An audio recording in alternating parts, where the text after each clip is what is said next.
திரு நவநீத், என்ன நினைக்கிறீங்க? ஒரு பெரிய கூட்டணி அமைப்போன்னு நினைக்கிற இடத்துல இருந்து நகராமலே இருக்குதா? அதுதான் இன்னைக்கு வியூகத்துக்கான அடிப்படையாக இருக்குதா? அல்லது உட்கட்சி சிக்கலையே சரி பண்ண வேண்டிய தேவையில் இன்னும் பிஜேபி மாதிரி ஒரு கட்சி, நீங்கள் மற்ற கட்சிகள் வேற, பாஜக ஒரு மற்றதுலேருந்து மாறுபட்ட ஒரு கட்சி அப்படின்னு எப்பயுமே சொல்லுவாங்க இல்லையா? அப்போ அது மாறுபட்டதா இல்லையா? அங்கே இல்லை, இப்போ பார்ட்டி வித் டிஃபரன்ஸ். அதோட டிஃபரெண்ட்டாக பார்த்தீங்கன்னா ஒரு விஷயம் நல்லா தெரிஞ்சுக்கணும். என்னென்னா, காமராஜருக்கு பிறகு ஒரு தேசிய கட்சி தமிழ்நாட்டில் தாங்கள் வளர்ச்சியிட வேண்டும் அப்படின்னு பாஜக ஒரு முன்னெடுப்பு எடுக்கிறாங்க. அந்த மாதிரி இன்னொரு தேசிய கட்சி அந்த மாதிரி எந்த ஒரு முன்னெடுப்புமே இல்லை. ஸோ நமக்கு டிஆர்பியில் பேசும்போதே நமக்கு பிஜேபி பற்றி பேசினா தான் நமக்கு ஆடியன்ஸோ வியூவர்ஸ் எல்லாமே ஜாஸ்தியாக இருக்குது. நீங்கள் நம்ம எதாவது காங்கிரஸ் தமிழ்நாட்டில் பற்றி பேசினா ஒன்றுமே இருக்காது. அந்த நிலைமைக்கு தான் காங்கிரஸ் இருக்கிறது. இப்போ காங்கிரஸ் அவங்க உங்களுக்கு ஒரு கருத்து சொல்றேன். உங்களை போன்ற சில நண்பர்கள், உங்களை நான் இதில் சேர்க்கல, நீங்கள் நம்பக்கூடிய சித்தாந்தத்தில் இருக்கக்கூடிய நண்பர்கள் போன வாரம் பீகாரில் ராகுல் காந்தியோடைய பேரணியை பற்றி பேசுனதுக்கு கடுமையாக விமர்சனம் பண்ணிட்டு இருந்தீங்க உங்க நினைவுக்கு. அப்போ ராகுல் காந்தி பேசப்பட்டாருங்க. அப்ப அவருக்கு டிஆர்பிக்காக பேசினாங்களா? இஷ்யூ தானே சார்? நான் இஷ்யூ இல்லைங்க. தமிழ்நாட்டில் இருக்கக்கூடிய ஒரு தேசிய கட்சி அவங்க ஒதுங்கிட்டாங்க. இப்போ பாஜக அவங்களும் ஒரு ஒரு தேசிய அங்கீகாரம் இருக்கிறது, நம்மளும் தமிழ்நாட்டில் ஒரு இன்ட்ரோட் கெயின் பண்றான்ற ஒரு வளர்ச்சி இருக்குன்றது தான் பார்ட்டி வித் டிஃபரன்ஸ். அதாவது பார்த்தீங்கன்னா, மத்தியில் ஆட்சி பொறுப்பில் இருக்கிற ஒரு கட்சியை நிராகரிச்சுட்டு பேசுவாங்களா? என்ன புரியல அப்படின்னா விவாதத்துக்கு எடுக்கப்படுறதுங்கிறதே இல்ல. நான் என்ன சொல்றேன் இல்லங்க, நான் என்ன சொல்றேன், இன்னைக்கு தமிழ்நாட்டுல காங்கிரஸ் பத்தி ஒரு தலைப்பு எடுத்தா ஒரு பேசு பொருளா இருக்காது. உங்களுக்கு எத்தனை எடுக்கணும்? இல்ல இல்ல, நான் என்ன சொல்ல, இந்த மாதிரி ஒரு டாபிக், ஒரு எலெக்ஷன் டாபிக் ரிலேட்டடா இப்படி இருக்கு தலைமை மாற்றமா அப்படின்னா சரி, ஓகே, ரைட். அதை தாண்டி வரும். அதை தாண்டி இன்னொரு விஷயம், பார்ட்டி வித் டிஃபரன்ஸ். நான் என்ன பார்த்தேன்னா, தமிழிசை, மரியாதைக்குரிய தமிழிசை பாஜகவுடைய மாநில தலைவராக அவங்க விட்டு வெளியே போகும்போது கிட்டத்தட்ட ஒரு 8 மாசம் அந்த கட்சி தலைமையே இல்லாம தான் இருந்தது. அந்த கட்சி பாட்டில் தேசிய கட்சி அவங்க பாட்டில் அவங்களுடைய பொலிட்டிக்கல் ஸ்டேட்மெண்ட்டாக இருக்கட்டும், இல்லை அதோடைய போராட்டங்களாக இருக்கட்டும், அது பாட்டு நடந்தது. ஸோ அதனால் இது ஒரு ஒரு சென்டர்டு லீடர்ஷிப்பை நோக்கி அந்த கட்சி இல்லை இப்போவுமே. என்ன டெஃபினட்டா நம்ம பார்த்ததானே அது. நீங்க பாத்தீங்கன்னா, அடுத்தது திரு முருகன் வந்தார், அதுக்கப்புறம் அடுத்த கட்ட தலைவர்கள். சோ இது ஒரு அண்ணாமலை அப்படின்றது ஒரு ஒரு ஒரு மாஸ் லீடர். அவர் சொல்ற மாதிரி ஒரு நெக்ஸ்ட் கட்டத்துக்கு, அதாவது சமகாலத்தில் இருக்கக்கூடிய அரசியலுக்கு அவர் எடுத்துட்டு போனார். இன்னைக்கு நிறைய பேர் சொல்றாங்க அண்ணாமலை அவர்கள் டிஸ்கம்ஃபர்ட்டா இருக்காங்க, அண்ணாமலையை விட்டுட்டாங்க அப்படின்னு. அது ஃபர்ஸ்ட் வரி பண்ண வேண்டிய அண்ணாமலை தான். இத்தனை நாளா அண்ணாமலைக்காக யாராவது ஏதாவது பேசியிருக்காங்களா? இப்போ அவர் இக்னோர் பண்ண உடனே ஏன் இந்த முதலை கண்ணீர் தான் ஃபர்ஸ்ட் கேள்வியா இருக்கு. அவர் இன்னும் வெளிப்படையாக ஒரு காரணத்தை இக்னோர் பண்ணிட்டாங்களா? இல்ல, அதான் சொல்லுவேன், அவர் எதுவுமே சொல்லல, இக்னோரே பண்ணல. அவர் ஒரு அபிஷியலா இந்த ரீசனுக்காக போகலன்றதையும் அவர் சொல்லல. இப்ப திரு பெருமாள் மணிகண்டன் சொல்றாரு, நீங்க சொன்ன மாதிரி தான் ஒரு அக்ரெசிவான ஒரு லீடர். அப்படி அக்ரெசிவா அவர் திரு எடப்பாடி பழனிசாமி பற்றி எல்லாம் சில விஷயங்களை சொன்னாரு. இப்ப அவர் சொல்லக்கூடிய ஸ்டேட்மெண்ட்ஸ் எல்லாம் அவர் ஒப்பிட்டு சொல்றாரு. அப்ப அந்த இடத்துக்கு திரு அண்ணாமலையை நகர்த்தி இருக்கீங்க அப்படின்னு ஒரு விமர்சனத்தை முன்வைக்கிறார். இப்போ இன்னும் சில ஊடகங்கள்லாம் வரும்போது, செய்தி வரும்போது பாத்தீங்கன்னா என்ன வைக்கிறாங்கன்னு பாத்தீங்கன்னா, அதாவது இப்போ இது மேட் இன் நியூஸ் ஆயிடுச்சு நிறைய இடத்துல பாத்தீங்கன்னா. அண்ணாமலையை ஒட்டி ரெண்டு உதாரணம் சொல்றேன். ஒண்ணு என்ன சொன்னாங்க, ஒரு பிரபல செய்தி நிறுவனம் என்ன போட்டாங்கன்னா, நீக்கப்பட்டார், தலைமையிலிருந்து நீக்கப்பட்டார் அண்ணாமலை, மாற்றப்பட்டார்.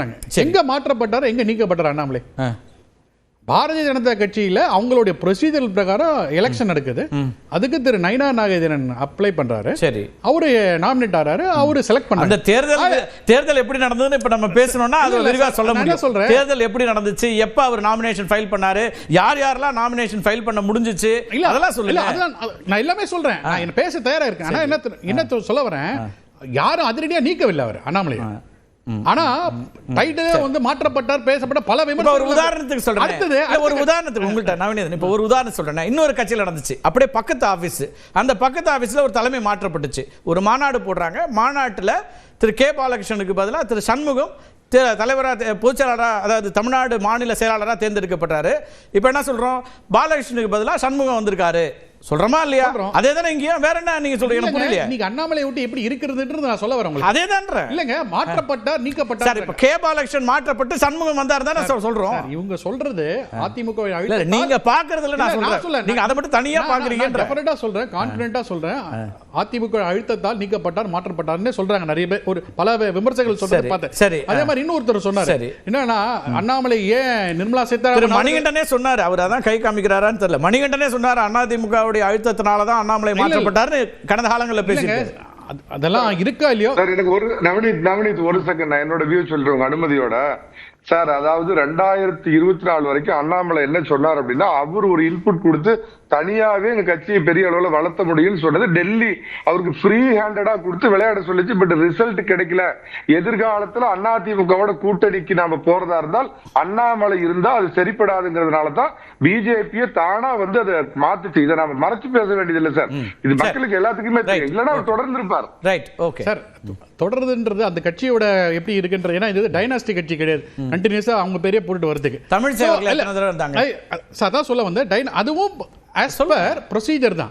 பைலால் அமெண்ட் பண்ணி தான் சார் பொன்னார் அவர்கள் 2 முறை எழுந்திருக்காரு. சார் ஒரு விஷயம் சொல்லிட்டா இல்ல ஒரு விஷயம் நீங்க இதெல்லாம் சொல்றதுனால நான் பேசுறேன், இதை கடந்து போக வேண்டியது. திரு அண்ணாமலை கட்சியில இணைந்து எத்தனை ஆண்டுகள்ல தலைவராக வந்தார் சார்? அது அந்த கட்சியோட இது சார், கட்சியோட விதி தான் நான் கேட்கிறேன். கட்சியின் விதிப்படி 5 ஆண்டுகள் குறைந்தபட்சம் இருக்கணும், அதுக்கப்புறம் தான் தலைவராக. கட்சி விதி அதானே, பைலா தானே. 10 ஆண்டுகள். நான் என்ன சொல்றேன், எத்தனை ஆண்டுல தலைவரானாரு? நான் என்னுடைய பார்வை என்னன்னா, இன்னைக்கு அவர் மேல வைக்கக்கூடிய விமர்சனங்கள்ல எப்படி இருக்கின்ற ஆச்சா. ரெண்டாவது என்ன தெரியுமா சொல்றாரு, ஒருத்தர் சொன்ன இதே இதுதான். நிர்மலா சீதாராமன் அவர் வந்து கடுமையாக சாடினார். கோயம்புத்தூர்ல அன்னபூர்ணால அவர் கேள்விப்பட்ட ஒரு புரிதல் எனக்கு தெரியல. அந்த சொல்லக்கூடிய காலகட்டத்தில் அவர் இந்தியாலேயே கிடையாது. அறிக்கை கொடுத்தாரு, நீங்க கவனிச்சீங்களா?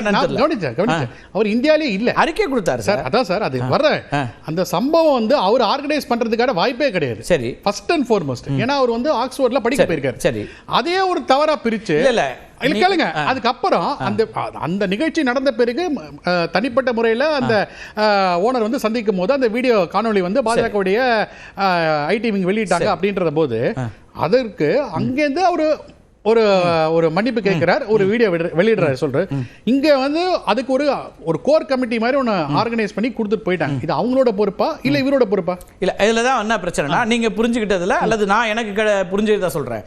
அங்க என்ன சிக்கல்னா, வீடியோ காட்சி வெளியானது போனதை பத்தியே பிரச்சனை இல்லை. அது ஒரு ஜிஎஸ்டி ஈவெண்ட், அமைச்சரவையினுடைய நிகழ்ச்சி, நிதித்துறை அமைச்சகம் ஏற்பாடு செய்த ஒரு நிகழ்ச்சி. அந்த நிகழ்ச்சியில் ஒரு சிக்கல் வருதுன்னா அதுக்கு கட்சியை மன்னிப்பு கேட்கணும். என்னுடைய நிகழ்ச்சி நான் பார்த்துக் கொள்வேன் அப்படிங்கறத அமைச்சராக அவர் பார்க்கக்கூடிய பார்வைன்னு சொல்லப்பட்டுச்சு. எனக்கு தெரிஞ்ச தகவல். அது ரிலீஸ் பண்ணது யாரு?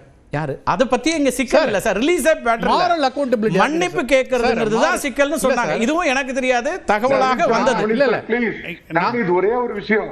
அந்த ஒரு விஷயத்தினாலதான் நிர்மலா சீதாராமனுக்கும் அண்ணாமலைக்கு ஆகாம போனதுக்கு அடிப்படை விஷயமே அதுதான் சார். வெளியில தெரிஞ்ச விஷயத்தை சில விஷயத்தை நம்ம ஓபனா பேசலாம்.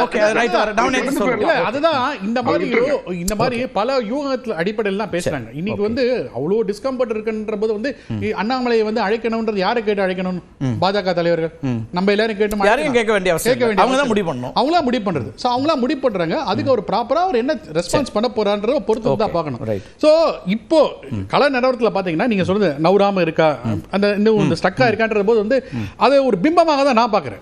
ஏன்னா இன்னைக்கு இவ்வளவு பெரிய ஒரு சுற்றுப்பயணத்தை வந்து எதிர்க்கட்சி தலைவர்கள் செய்யும் போது டெஃபினட்டா இங்க பேசப்பட வேண்டியது என்ன பாத்தீங்கன்னா, இன்னைக்கு தமிழ்நாட்டில் வந்து இங்க இருக்கக்கூடிய ஆட்சியை பத்தி தான் பேசணும்.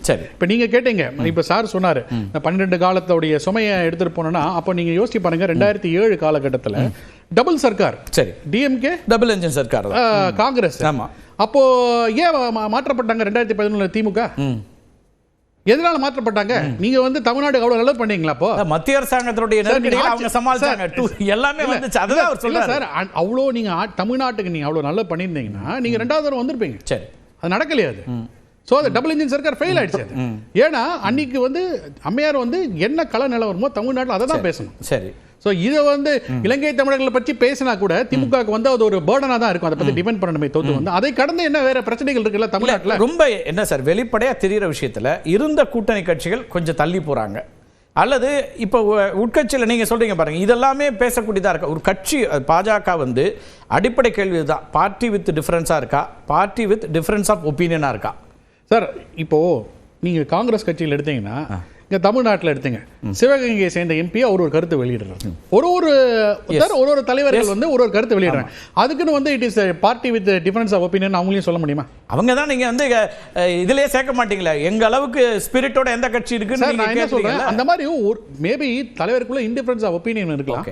அது வந்து நம்ம இப்போ ஒரு கட்டத்தில் என்ன சொன்னாங்க, தேசிய ஊடகமே என்ன சொன்னாங்க, நிதின் கட்காரியை ஒதுக்கி விட்டார்கள் அவருக்கு தான் வந்து அடுத்த பிரதமரா அதில் இது மாதிரி பேசினா சார் எப்படி வந்து ஒரு இன்டாக்டா இருக்கக்கூடிய இதை வந்து எப்படி ஒரு லூப்ரிகேட் பண்ணி ஷேக் பண்ணன்னு பாக்குறாங்க அவங்க அது கான்ஃபிடன்ட். அதுக்கு தான் சொன்னேன் ஓகே தலைமை இல்லாம கூட இந்த கட்சி தமிழ்நாட்டில் இயங்கி இருக்கிறது. ஓகே இவரு டிராவல் பண்ணும்போது ஒரு 7-6 பேர் கொண்ட ஒரு குழுவில் இருந்திருக்கு. அதனால இது ஒரு ஃபேக்டர் அவ்வளவுதான்.